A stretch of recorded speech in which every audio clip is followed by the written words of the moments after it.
morning, Vietnam. It's a great honor to be invited to this event and be part of a dynamic conversation. I would like to take some time to share OKX perspectives on the future of Web3.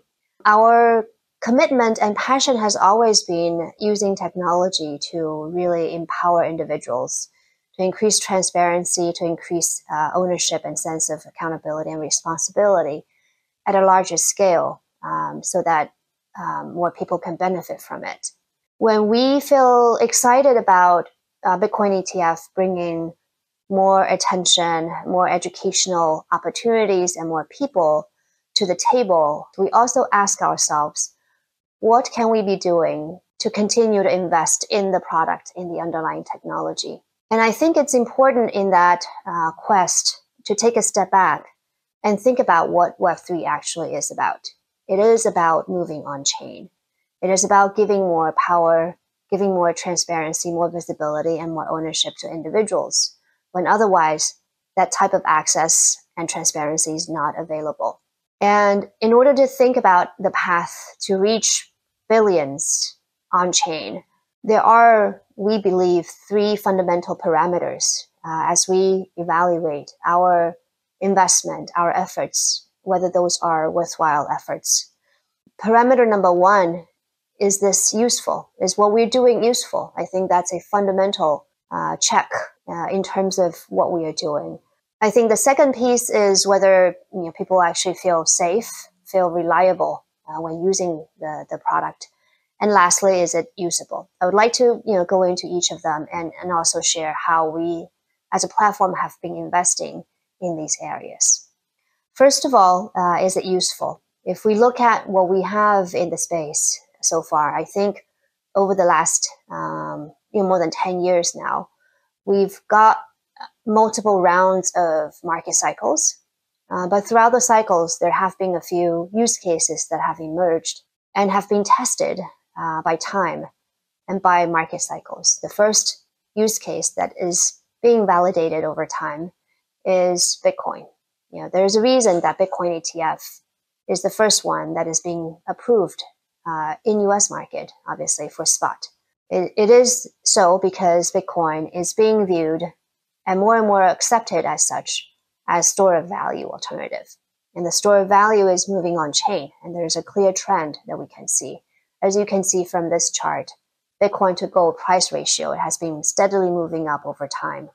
It shows that people are realizing that Bitcoin as an alternative to store of value. It is a digital format. It's a digital native format of store of value. It is global. It is resistant to interference. It is so much more superior than gold as an alternative. So I think this is being validated, and the rise of Bitcoin ETF is also a validation of that. The second use case that we are seeing that is, again, being validated by the market, by customers, is when we look at transactions. Historically, we have offline transactions whereby people pay in person, either in cash or, in more ancient times in real goods. Later, as digital era took over, when we have more digital e-commerce, for example, you see digital format of transactions happening online. That's where we see Visa, MasterCard, PayPal, and all the other alternative methods that have been gaining traction over the last 2 decades, if you will. I think alongside those traditional network, we are seeing stablecoin being recognized and actually being used in different parts of the world as an alternative way of doing transactions. As you can see from this table, the total transfer volume on stablecoin at different chains, obviously, in 2023 has been catching up in size of volume compared to MasterCard, Visa, and PayPal. Obviously, it's not an apple-to-apple comparison because there are many differences in how it is being used to date, and it's not prevalent in a day-to-day activity yet. But I think that trend is there. We're seeing the signs of transaction moving on chain. There are also many other entrepreneurs, builders, developers, engineers, product managers working on many other cases to bring social interactions on chain, particularly those social interactions that are natively digital, because in a digital era, an increasing fact that people are realizing is that we are generating a lot of activities online. We're generating a lot of data online, forming digital identity, having digital tags about our behavior online. And all those data are actually valuable. But right now, those data are being held and owned not by users themselves, but instead by centralized technology platforms. And I think what Web3 is seeking to solve is try to, bring the ownership of that data back to individuals' hand. So we see a lot of entrepreneurial efforts to build different apps on chain around decentralized identity, around blockchain gaming, DeFi ecosystem, decentralized social network, as well as using zero-knowledge technology to really enable trustless transactions or trustworthy transactions without the need to rely on trust in an specific individual. Because when these transactions happen on chain, it's very hard to verify everything as if we are, physically interacting with people in person. I think this is obviously an area that has a lot of upside, but it's also an area that people continue to make efforts to innovate, both at the infrastructure level as well as at application level. And we continue to see, this is going on. But we don't have a good, obvious use case in these scenarios yet. I think people are still trying. As a platform at OKX, obviously, what we view ourselves is we are a neutral platform. So we are here to provide access to people if they want to access certain type of assets. And that's how we view ourselves. And we will continue to be here to participate and collaborate with the ecosystem with different participants as a neutral platform.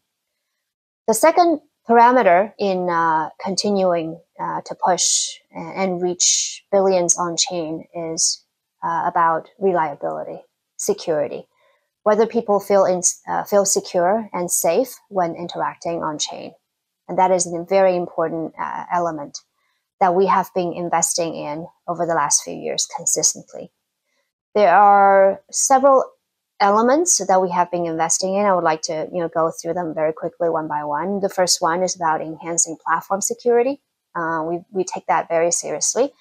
There are many aspects of technology investment tools, techniques, and third-party verification that we actually go through to ensure and enhance platform security. For example, we would encrypt customer data when receiving and sending those data. We would have real-time monitoring to make sure that we can identify suspicious activities in time. We do penetration testing regularly to ensure platform security. We make sure that our customers go through multi-factor authentication to protect their own account. And we offer online channel verification. We're probably one of the only platforms out there, major platforms out there, that offer an opportunity for our customers to verify if a social media channel is an officially verified channel. And we also use third-party verification certification to make sure that our customers do not have to take our words at a face value. We conducted SOC 2 Type 2 certification. We conducted and completed SOC 1 Type 2 certification, and we have another one or two that is currently in process, and we will look to complete. Our goal has always been that we will look at financial institutions as well as leading fintech companies when it comes to information security and what are the best practices, what's the right certification to get, and we'll continue to do that. Second piece that is important that we have been investing in is user security on chain, particularly. We feel very strong about enhancing user security. And again, there are many small details in this, and a devil is in the details. But there are three primary categories that we have been investing in, namely phishing domain, detecting phishing domains, detecting malicious tokens, and also making sure that when our customers use OKX wallet, which is a self-custody wallet, and sign signatures for themselves, there is enough alert that will help them identify and make sure that they know what's the implication and what the result, and make sure that they do not go into signed transactions that they later regret. So, on the phishing domain side, we actually have 200,000 phishing domains that we have collected and put on blacklist, and we generate to date millions of alerts so far. We have identified 8 risk types for malicious token, and we have been generating millions of alerts for those tokens for our customers, particularly OKX wallet customers. And then for the Know Your Transaction or Your Signature service, that service is, daily usage is about 500,000. So it shows that the customers are actually using it, and we're using it to, again, help our customers identify red flags before they sign a transaction into a confirmed transaction on chain, because once it is on chain, you cannot change it. You cannot change a transaction on chain, unlike a traditional banking transaction. The third element that we feel very important about is, as a platform, again, we want to hold ourselves accountable. Obviously, we have a CFI platform, but we feel important of using technology to make sure that we hold ourselves accountable and our customers can have tools available to verify should they choose to, and we encourage our customers to verify. We have been running Proof of Reserves report for 18 months now in a row, and we have been iterating on how the program has been configured, continue to automate, continue to optimize. Right now, it covers 22 assets, and we have over 450,000 public addresses that it's out there. People can monitor funds inflow and outflow on a real-time basis. And we feel very proud of what we have been doing. It's an important part of self-regulation for the industry. The fourth part, going back to the OKX wallet, again, it's a self-custody wallet. And we believe that, like many other software, we believe in open source, because having open source modules, it is a force function to make sure that the software is reliable and secure, and it's auditable out there on chain. Anyone can audit it. And we have been putting different modules in an open source community one by one. So far, we've, among many other things, 4 major modules have been open sourced, including generation of account, transaction creation, transaction signing, and MPC algorithms. So these are, critical and important modules in that contribute to the safety of the self-custody wallet that we offer to our customers. And obviously, we have been audited by both third party for the protocol as well as customers on chain. So we feel very proud that, with all these investments that we, continue to enhance. We have additional initiatives that we have been investing into the wallet to help our customers manage their own private key more safely. But generally speaking, we feel very proud of those investments being recognized by the industry. Right now, if you look at the public ranking, OKX wallet is ranked as number 1 in terms of security among all the competitors, and we feel like that's a really recognition of our engineers and product team, who is putting efforts into making sure that there is actually more security that customers can feel. The last element, last parameter that I think is really important if we want to see mass adoption of Web3 product and solutions is usability. Is it usable? Is it friendly? Is it accessible? That is an important element that we actually use to evaluate our product, is particularly for product market fit. One important product philosophy that we have is that we will be living in a world of multi-chain in Web3. It's not going to be a world of one chain because, naturally speaking, we always have competition. Competition is a status quo. It has always been, and it will continue to be. So we believe in a future of multi-chain where entrepreneurs, builders, developers will continue to innovate on different layers, different infrastructure. An example of that, if you look at this chart, is the Ethereum, as a important layer 1 chain, takes up more than 60% of all the transactions at DEX. But over the last few years, it has evolved to less than 40%. Other chains are taking more than 60%. And this data does not include Bitcoin, obviously. So this shows you that there's a lot more of other chains other than Ethereum and Bitcoin that has been coming up and taking attention not only from the market, but also from developer community. Because of that, we believe that when we build our product, particularly for the Web3 product for the wallet, we believe that we should make it compatible with every chain out there, anything on chain. People can go on chain and anytime, and they can interact with anything they want to. So we put a lot of emphasis in making sure our wallet is compatible. That's why we feel comfortable that it's right now the most powerful wallet out there that can interact with more than 100 chains and have more than 10,000 dApps and more than 400 DEX aggregators that is available.